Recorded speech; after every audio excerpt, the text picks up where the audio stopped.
Olá, segundo ano, tudo bem com vocês?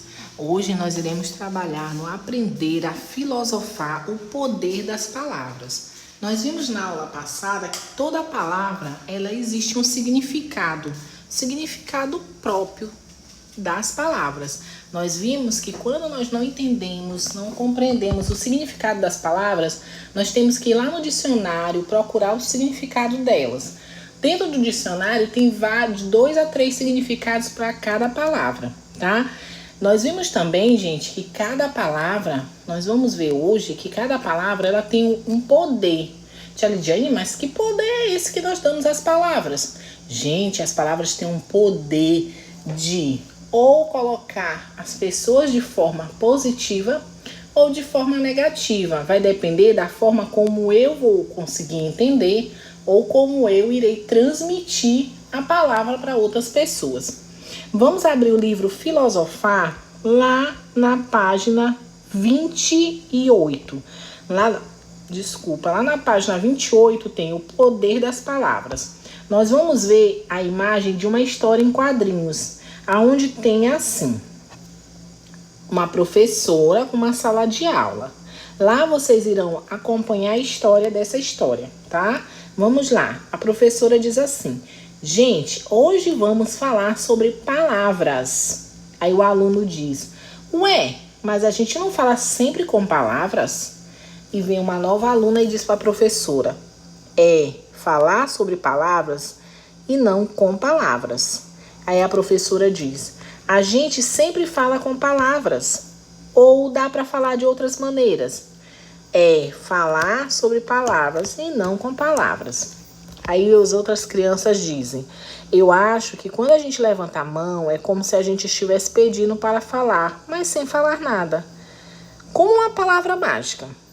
Aí a outra criança fala assim: sim, que a gente fala para deixar os outros felizes, mas é possível deixar alguém feliz só com aquilo que a gente fala? A professora fala: o que vocês pensam da pergunta?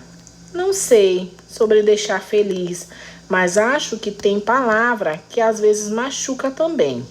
Alguém consegue dar um exemplo disso? Fim. Gente, o que eu queria falar para vocês? Todas as palavras, elas têm um significado. Elas têm algo a transmitir. Então, se eu digo não, todas as pessoas às quais escutam a palavra não, está subentendido que não pode continuar, que não deve fazer, não é? Quando eu digo sim, você pode, você é capaz, o que a pessoa entende? Que ela pode continuar, que ela tem liberdade para fazer. Então, daí vocês conseguem compreender que as palavras têm um poder, um significado muito grande. Quando a gente fala assim, por exemplo, eu não gostei daquilo que você falou.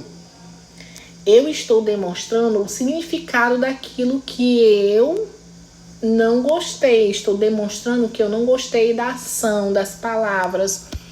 Sejam elas boas ou ruins, depende de como elas vão chegar pra gente. Então, se eu disser, por exemplo, você é um bom aluno, vocês vão compreender que você é um bom aluno é porque a criança estuda, ela se esforça, faz as atividades e presta atenção na aula, não é? Muito bem. Agora, quando eu falo, você precisa se esforçar para estudar mais. O que vocês compreendem? Que se o aluno não se esforçar, ele não consegue entender, ele não consegue compreender a aula, né? Porque se ele não se esforça, ele não consegue entender. Se ele não se organiza, ele não consegue melhorar. Então, eu estou dando algumas dicas para o aluno melhorar. Você precisa se esforçar, você precisa prestar atenção na aula, você precisa realizar as atividades. São exemplos. Quando eu digo você é muito bonita, eu estou elogiando e um elogio chega para nós de uma forma positiva, não é, gente? Muito bem. Agora, se eu digo, eu não gostei do elogio que você fez para nossa amiga, Então, a outra pessoa demonstrou que estava chateada porque eu elogiei uma outra criança. Então, as palavras, gente, elas têm um poder, uma ação, e depende muito da gente aceitá-las ou não. Então, independente da forma como ela é dita, nós temos que nos esforçar para não deixar que ela derrube os nossos pensamentos, transformando eles de forma negativa. Nós temos que transformar as palavras em algo positivo. Por exemplo, se alguém falar pra gente que não está boa a atividade, o que eu vou fazer? Vou refazer a atividade, mas sempre pensando de uma forma positiva, certo? Bom, gente, é isso. A aula de hoje de filosofia era sobre o poder das palavras, sobre que vocês compreendam que nós devemos nos esforçar para não reagir de forma negativa, sempre reagir de forma positiva, sempre transmitindo bem, sempre tentando elogiar as pessoas, trazendo energias boas, não é? Eu espero que a minha mensagem, a mensagem da aula de hoje tenha chego para vocês de uma forma positiva, de uma forma bem legal, tá bom? Um grande beijo e até a próxima aula. Tchau, tchau.